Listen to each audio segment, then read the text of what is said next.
నమస్తే, welcome to Andhraprabha. నేను విద్య.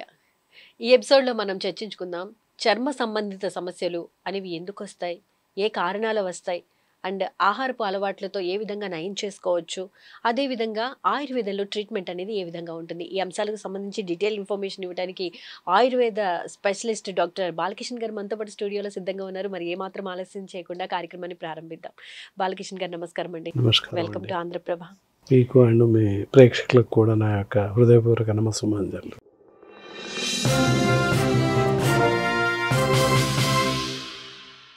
ఇప్పుడు చర్మ సంబంధిత సమస్యలకు ఆయుర్వేదంలో ట్రీట్మెంట్ అనేది ఏ విధంగా ఉంటుందండి? ఉంది.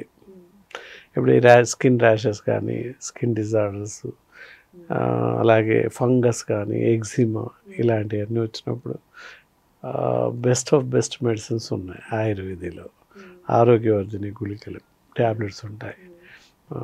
తర్వాత కదిరారిష్ట సిరప్ ఉంటుంది, సారిబాధ్య ట్యాబ్లెట్స్ ఉంటాయి, సారిబాధ్య సిరప్ ఉంటుంది. ఇలా వాళ్ళకి సరిపడేలా ఎక్స్టర్నల్ అప్లికేషన్ కూడా ఆయింట్మెంట్స్ ఉంటాయి. నిప్పో ఆయింట్మెంట్ ఉంటుంది. ఇలాగే చాలా రకాల లోషన్స్ కూడా ఉన్నాయి, యాంటీడెర్మల్ లోషన్స్ రకరకాలుగా ఉన్నాయి. అవసరాన్ని బట్టి వాళ్ళకి ఏది అవసరమైతే అది చూసి ఇవ్వడానికి ఉంటుంది. ఇందాక చెప్పాక చాలా రకాల మందులు, కదిరారిష్ట సిరప్, సారిబాధ్య సిరప్ అండ్ సారిబాధ్య ట్యాబ్లెట్స్ ఉంటాయి. అలాగే ఇంకా ఆరోగ్యవర్ధిని ట్యాబ్లెట్స్ ఇలా చాలా ఉంటాయి. లివరెక్స్ ట్యాబ్లెట్స్ ఇలా చాలా రకాలుగా ఉంటాయి. యాంటీడెర్మిన్ ట్యాబ్లెట్స్ ఉంటాయి, అలర్జిసిటీ ట్యాబ్లెట్స్ ఉంటాయి. రకరకాలుగా వాళ్ళకి గంధక రసాయన ట్యాబ్లెట్స్ ఉంటాయి. ఇలా అవసరాన్ని బట్టి వాళ్ళకి ఏవి అవసరం ఉంటాయి చూసి ఇవ్వడానికి ఉంటుంది.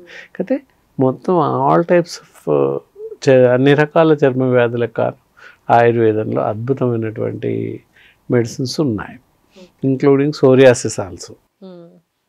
ఎంత టైం తీసుకుంటుందండి? ఈ సింపుల్ అయితే 15 days 20 days. వన్స్ ఒకసారి ఆయుర్వేదంలో చర్మానికి సంబంధించి మెడిసిన్స్ తీసుకుంటే, ట్రీట్మెంట్ తీసుకుంటే ఇంకా లైఫ్లో ఎప్పుడు రిపీట్ అవ్వకుండా ఉంటుంది, రిపీట్ కాదు, తగ్గుతుంది. ఎందుకంటే కొన్ని సందర్భాల్లో ఎలా ఉంటుందంటే, ఇప్పుడు వస్తుంది 10 రోజులో 15 రోజులో తర్వాత అంటే వచ్చినప్పుడు సివియర్గా ఇచ్చింగ్ రావడము, రెడ్డిష్ అయిపోవడము, ఆ ప్లేస్లో మంట పుట్టడము ఇట్లాంటివి ఉంటాయి. ఎందుకు తగ్గుతుందో తెలీదు, గ్రాడ్యువల్గా తగ్గుకుంటూ వస్తుంది. ఒక 15 రోజులు 20 రోజుల తర్వాత మళ్ళీ దురదలు స్టార్ట్ అయినాయి అని చెప్తూ ఉంటారు. ఇటువంటి కండిషన్లో అలాంటివి తగ్గిపోతాయి, మళ్ళీ వచ్చే అవకాశం ఉండదు. ఏంటంటే it is like A course లాగా సిస్టమేటిక్లీ 1-2 months 3 months రెగ్యులర్గా వాడిపిస్తుంటాం. సో అందువల్ల ఏంటంటే ఇంటర్నల్ బ్లడ్ ప్యూరిఫికేషన్ జరుగుతూ ఉంటుంది. చర్మం అయినట్టయితే చర్మం స్మూతీ చర్మం కూడా బాగా తయారవుతుంది. ఇంటర్నల్ లేయర్స్లో ఆయిల్, దానికి సంబంధించినటువంటి సెల్యులాయిడ్ ఆయిల్స్ కరెక్ట్గా ప్రొడ్యూస్ అవుతాయి. దానివల్ల తొందరగా తగ్గే మళ్ళీ వచ్చే అవకాశం లేకుండా ఉంటుంది. అందుకే సోరియాసిస్కి చెప్పాము, ఎప్పుడు మ్యాచురైజ్గా ఉండాలి చర్మం అంతా కూడా. ఎప్పటికీ ఎక్స్టర్నల్ అప్లికేషన్స్ ఆయిల్స్ కానీ ఆయింట్మెంట్స్ కానీ పెడుతూనే ఉండాలి. అప్పుడే అది రేజ్ కాకుండా ఉంటుంది. అట్లా అనమాట.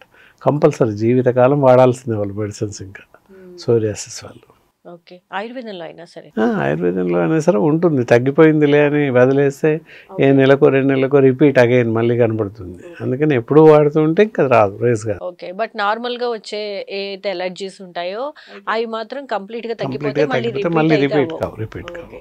కొంతమందికి ఫుడ్ తిన్నప్పుడు, కొన్ని రకాల ఫుడ్ ఐటమ్స్ తిన్నప్పుడు ఇచ్చింగ్ వచ్చేస్తుంది తెలియకుండానే స్కిన్ మీద. మరి అటువంటి వాళ్ళకి అసలు ఆ కండిషన్ ఎందుకు వస్తుంది? ఫస్ట్ ఆఫ్ ఆల్ రీజన్ ఏంటి అలా రావడానికి? అండ్ రెండోది ఆయుర్వేదంలో ట్రీట్మెంట్ అనేది వీళ్ళకి ఎలా ఉంటుంది? ఆ ఫుడ్ ఐటమ్స్ని అవాయిడ్ చేయాల్సిందేనా? కొన్ని ఏంటంటే అదే డస్ట్ ఎలర్జీ అని, ఫుడ్ ఎలర్జీ అని డైరెక్ట్ ఉంటాయి.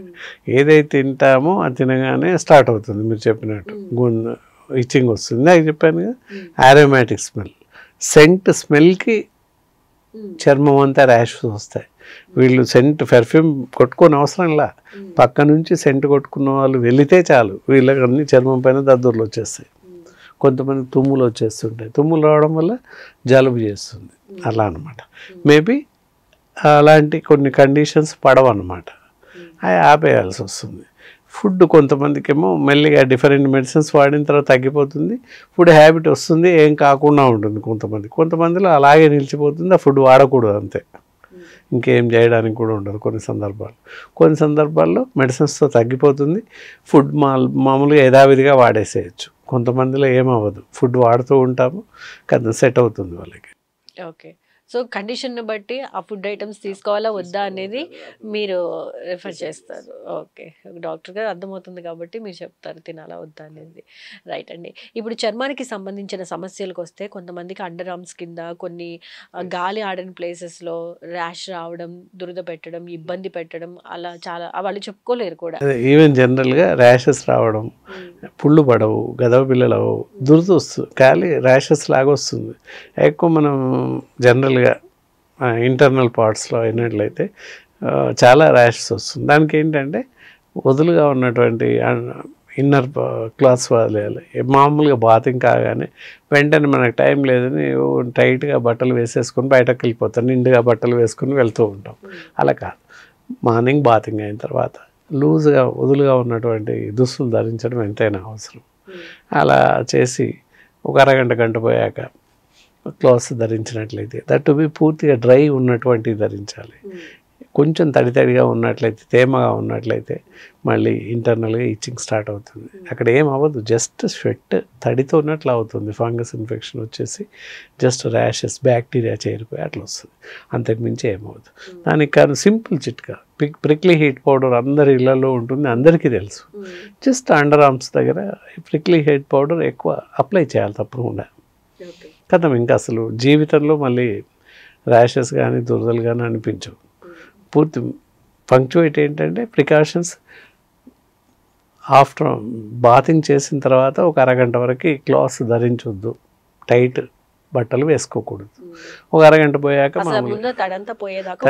డ్రైనెస్, కంప్లీట్ డ్రైనెస్ అయ్యే వరకు బట్టలు ధరించకూడదు, ఇన్నర్ క్లాత్స్ ధరించకూడదు. కొంతవరకు మాలాంటి వాళ్ళమైతే లుంగి ఏదో కట్టుకుని అలాగే ఉంటాం. అట్లా నైట్ ఇప్పుడు మామూలుగా ఫిమేల్స్ ఏంటంటే నైటీలు వేసుకుంటున్నారు సౌకర్యంగా.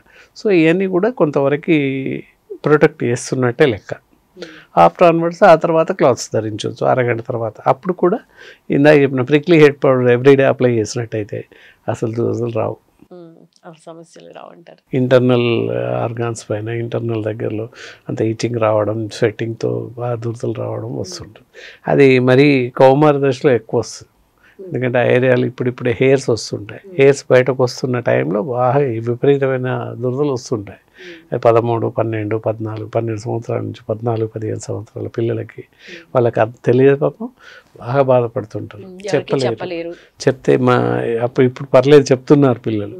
పూర్వకాలం అయితే ఏం చెప్పుడు, అది కనబడదే, ఏం కురుపులు ఉండే, ఏది ఉండే, చెప్పడానికి అవకాశం ఉండదు, ఏమంటారో తెలియదా. ఇవన్నీ కూడా అప్పుడు నాలెడ్జ్ కూడా అంటే ఇంత అవేర్నెస్ లేదు.